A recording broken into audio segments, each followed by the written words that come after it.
ഈ ഫിലിം ഉണ്ടാക്കിയ ഡയറക്ടറിനെയും സ്റ്റോറി റൈറ്ററിനെയും ഒരാൾ തന്നെയാണ്. പുള്ളിയെ ആദ്യം തല്ലണം, ഇങ്ങനെ ഒരു ഊള പടം ഉണ്ടാക്കിയതിന്. എന്നിട്ട് പിന്നെ പുള്ളിയുടെ സ്റ്റോറിയും കേട്ട് പടം പ്രൊഡ്യൂസ് ചെയ്യാൻ അഗ്രി ചെയ്ത പ്രൊഡ്യൂസേഴ്സിനെ പിന്നെ തല്ലണം. അത് രണ്ടാമത്തെ കാര്യം. പിന്നെ എന്നെ തല്ലണം. 250-300 രൂപ മുടക്കി ഈ ഊള പടം പോയി കണ്ട എന്നെയും തല്ലണം. What is up people, you are already watching cinema is life. ഇന്ന് ഞാൻ റിവ്യൂ ചെയ്യാൻ പോകുന്ന മൂവിയാണ് ഗുഡ് ബാഡ് അഗ്ലി. തമിഴ് മൂവിയാണ്, സ്റ്റാറിങ് അജിത് കുമാർ. അജിത് കുമാറിൻ്റെ ഒരു എന്താ പറയുന്നത്, ഒരു മാസ് കംബാക്ക് എന്ന് വേണമെങ്കിൽ പറയാം ഈ മൂവി. ഇത് ഞാൻ ഇന്നലെ തിയേറ്ററിൽ പോയി കണ്ട്. And I am totally disappointed guys. Totally disappointed in the sense, okay, I have seen almost all of Ajith's all movies. അതുകൊണ്ട് ഈ മൂവിക്കകത്തുള്ള റെഫറൻസസ് എല്ലാം എനിക്ക് മനസ്സിലാകാം. പക്ഷെ ഞാനൊരു വലിയ അജിത് ഫാനൊന്നുമല്ല. സോ ഈ റിവ്യൂ ഒരു ലേമാൻ റിവ്യൂ ആണ്, ഒരു ജനറൽ ഓഡിയൻസ് റിവ്യൂ ആണ്. This might not please the fans, but ഇത് എൻ്റെ അഭിപ്രായമാണ്. സോ എന്ത് ഊളത്തരമാണ്, എന്ത് മണ്ടത്തരമാണ് ഉണ്ടാക്കി വെച്ചേക്കുന്നത്, എന്ത് എന്ത് എന്ത് എന്ത് അലവലാതിത്തരമാണ് ഉണ്ടാക്കി വെച്ചേക്കുന്നതെന്ന് പോലും എനിക്ക് മനസ്സിലായില്ല. ഞാൻ സത്യം പറയുവാണ്, ഞാൻ ഈ പടം മൊത്തം കണ്ടില്ല, എന്നെയും കൊണ്ട് കാണാൻ പറ്റിയില്ല. ഇൻ്റർവെല് വരെയൊക്കെ എങ്ങനെയെങ്കിലുമൊക്കെ സഹിച്ചിരുന്നു. ഇൻ്റർവെല് കഴിഞ്ഞ് ഒരു അരമണിക്കൂർ ആയപ്പോഴത്തേക്ക് ഞാൻ തിയേറ്ററിൽ നിന്ന് ഇറങ്ങിപ്പോയി. ഞാൻ സത്യം പറയുവാണ്, ഞാൻ ഇറങ്ങിപ്പോയി. ഞാൻ അപ്പുറത്തെ സ്ക്രീനിൽ നടന്നുകൊണ്ടിരിക്കുന്ന ഒരു ഇംഗ്ലീഷ് മൂവി ഉണ്ടായിരുന്നു, വാർഫെയർ. അത് പോയിരുന്നു കണ്ട്.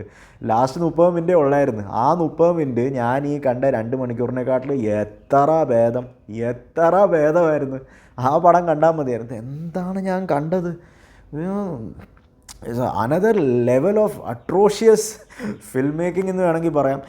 ഈ മൂവിയുടെ ഒരു ഡിപ്പാർട്ട്മെൻറ്റ് സ്റ്റോറി, ആക്ടിങ്, മ്യൂസിക്, പിന്നെ ടെക്നിക്കൽ ആസ്പെക്ട്സ് എല്ലാം വളരെ വളരെ സബ് സ്റ്റാൻഡേർഡ്, ഫാൻസിന് വേണ്ടി മാത്രം ഉണ്ടാക്കിയേക്കുന്ന ഒരു ഫാൻ സർവീസ് മൂവി വേണമെങ്കിൽ പറയാം.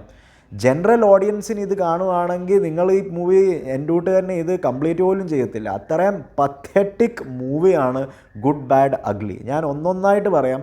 Let start with the first and the most foremost thing, story. എത്ര വലിയ മാസ് പടമാണെങ്കിലും ഒരു ഡീസൻറ്റ് സ്റ്റോറി ലൈനെങ്കിലും വേണ്ടേ? ഇതിൻ്റെ അകത്ത് എന്തുള്ള സ്റ്റോറിയാണ്. ഒരു ഗാങ്സ്റ്റർ ജയിലിൽ പോകുന്നത് കാരണം ഭാര്യയ്ക്ക് ഇഷ്ടമില്ല, പുള്ളി ഗാങ്സ്റ്ററാണെന്ന് പറഞ്ഞുകൊണ്ട് ജയിലിൽ പോയി പുള്ളി ഹീറോ ആകുന്നു. എന്നിട്ട് പിന്നെയും പുള്ളി ഗാങ്സ്റ്റർ ആകുന്നു. പിന്നെ പുള്ളി കൺട്രി മാറി, ഇന്ത്യയിൽ നിന്ന് മാറി സ്പെയിനിൽ പോകുന്നു. സ്പെയിനിൽ പുള്ളിയുടെ മോൻ ജയിലിൽ പോകുന്നു. എന്നിട്ട് പുള്ളി സ്പെയിനിലെ ഗാങ്സ്റ്റേഴ്സുമായിട്ട് ഫൈറ്റ് ചെയ്ത് പുള്ളിയുടെ മോനെ ജയിലിൽ നിന്ന് പുറത്തിറങ്ങണമെന്ന്. എന്തോ ഒരു ഊള സ്റ്റോറിയും, ഒട്ടും ബിലീവബിൾ അല്ലാത്ത കാര്യങ്ങളും, പത്തറ്റിക് ഡയലോഗ്സ്, ക്രിഞ്ച് ഡയലോഗ്സ് എന്ന് വെച്ചാൽ എനിക്ക് മനസ്സിലാകാം. മാസ് മൂവീസിൻ്റെ അകത്ത് നല്ല എലിവേറ്റ് ചെയ്യുന്ന ഡയലോഗ്സും എല്ലാം ഉണ്ടായിരിക്കും. പക്ഷേ ഈ ഡയലോഗ്സൊക്കെ ഞാൻ കേട്ടപ്പോൾ ടോട്ടൽ ക്രിഞ്ച് ഫീലായിരുന്നു. റീസെൻ്റ്ലി ഹിന്ദി സിനിമയിൽ നിന്ന് ബാഡാസ് രവികുമാർ എന്ന് പറഞ്ഞൊരു ട്രോൾ പടം, ഹിമേഷ് റെഷമ്യയുടെ ട്രോൾ സ്പൂഫ് പടം ഇറങ്ങിയിട്ടുണ്ടായിരുന്നു. ആ സ്പൂഫ് മൂവിക്കകത്ത് ഇങ്ങനത്തെ ഓവർ ദ ടോപ്പ് ഡയലോഗ്സ് ഒക്കെ ആയിരുന്നു. പക്ഷേങ്കിൽ അത് സ്പൂഫ് മൂവിയാണ്. ഇത് സ്പൂഫ് മൂവിയൊന്നും അല്ലല്ലോ, ഇതൊരു പ്രോപ്പർ മാസ് എൻ്റർടൈനർ മൂവിയല്ലോ. ഒരു വലിയ ഹീറോയുടെ ഒരു പ്രോപ്പർ മാസ് എൻ്റർടൈനർ. ഇതിൻ്റെ അകത്ത് ഇങ്ങനത്തെ ഊള ക്രിഞ്ച് ഡയലോഗ്സ് കേട്ട് ഞാനിങ്ങനെ അന്തം വിട്ടവിടെ ഇരിക്കുവാണ് തിയേറ്ററിൻ്റെ അകത്ത്. ഇതെന്താണ് ഞാൻ കാണുന്നത്, ഇതെന്താണ് ഞാൻ കേൾക്കുന്നതെന്ന് പറഞ്ഞ്. Pathetic story line, worse dialogues, ഇതൊക്കെ എന്ന് വെച്ചാൽ സഹിക്കുന്നതിനൊരു അതിരില്ലേ. പിന്നെ acting, Ajith Kumar, the legend Ajith Kumar, പുള്ളിയുടെ ഒരു കംബാക്ക് വെഹിക്കിളാണ്. എനിക്ക് മനസ്സിലാകുന്നില്ല, ഈ ഫാൻസ് എല്ലാം ആഘോഷിക്കുവാണ് ഈ പടം. എന്ത് കണ്ടാണ് ആഘോഷിക്കുന്നത്? എന്ത് ഊളത്തരമാണ് കാണിച്ചു വെച്ചിരിക്കുന്നത്? പുള്ളിയുടെ ആക്ടിങ്, എന്ത് പറയാൻ, ആക്ടിങ്ങിന് ഒരു മാസ് പടത്തിൻ്റെ അകത്ത് ചെയ്യേണ്ട സെയിം സാധനങ്ങൾ പുള്ളി ചെയ്യുന്നുണ്ട്. പക്ഷേങ്കിൽ പുള്ളിയുടെ കൂടെ ആക്ട് ചെയ്യുന്ന ആൾക്കാർ, എസ്പെഷ്യലി പുള്ളിയുടെ വൈഫ് തൃഷ പ്ലേ ചെയ്തേക്കുന്ന റോള്, എന്ത് ബോർ ആക്ടിങ്. ഇതിനെക്കാട്ടിലും ഇത്രയും പന്ന ആക്ടിങ് എൻ്റെ ജീവിതത്തിൽ ഞാൻ കണ്ടിട്ടില്ലെന്ന് പറയാം. തൃഷ എന്താ ആക്ടിങ് മറന്നുപോയോ? പുള്ളിക്കാരത്തി എന്താണ് ചെയ്യുന്നത് ഈ സ്ക്രീനിൽ? ഓവർ ആക്ടിങ് എന്ന് വെച്ചാൽ ഒരു സീരിയൽ പോലെ ഉണ്ടായിരുന്നു ഗൈസ്. ഇതിൻ്റെ അകത്ത് കുറേ സീക്വൻസസ് എന്ന് വെച്ചാൽ ഒരു സീരിയൽ കാണുന്നതിൻ്റെ കൂട്ട് ഉണ്ടായിരുന്നു. അത്രയും pathetic over the top acting ആണ്. ഓവർ ആക്ടിങ് എന്ന് പറയാം. എന്തൊക്കെയോ എല്ലാവരും, അത് സപ്പോർട്ടിങ് ആക്ടേഴ്സ് ആയാലും കോമഡി ചെയ്യാൻ വന്ന ആക്ടേഴ്സ് ആയാലും വില്ലൻസ് ആയാലും എന്തുള്ള ആക്ടിങ് ആണ് എല്ലാവരും. എന്തുള്ള ആക്ടിങ് ആണ്. അർജുൻ ദാസിനെയൊക്കെ ഒരു ജോക്കറായി മാറ്റി വെച്ചേക്കുവാണ്. Pathetic acting. ഒരു ആക്ടർ പോലും ഇതിൻ്റെ അകത്ത് നല്ലപോലെ ആക്ടിങ് ചെയ്തെന്ന് എനിക്ക് പറയാൻ പറ്റത്തില്ല.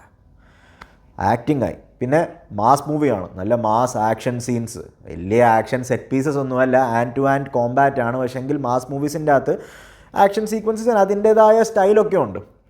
കുറേ നല്ല മാസ് മൂവീസ് ഉണ്ട്, നല്ല ആക്ഷനൊക്കെ ചെയ്തു വെച്ചേക്കുന്നുണ്ട്. ഈ മൂവിക്കകത്ത് ആക്ഷൻ എന്തൂള ആക്ഷനാണ്.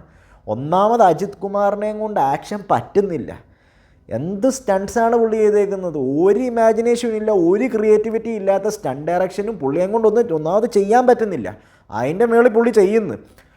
കേബിളൊക്കെ വെച്ചുകൊണ്ട് 360 ഡിഗ്രി അപ്പുറത്ത് കറങ്ങുന്നു, ഇപ്പുറത്ത് കറങ്ങുന്നു, ഇങ്ങനെ സോമർസോൾട്ട് അടിക്കുന്നു. കണ്ടാൽ അറിയാം പുറകിൽ കേബിളുണ്ടെന്ന്.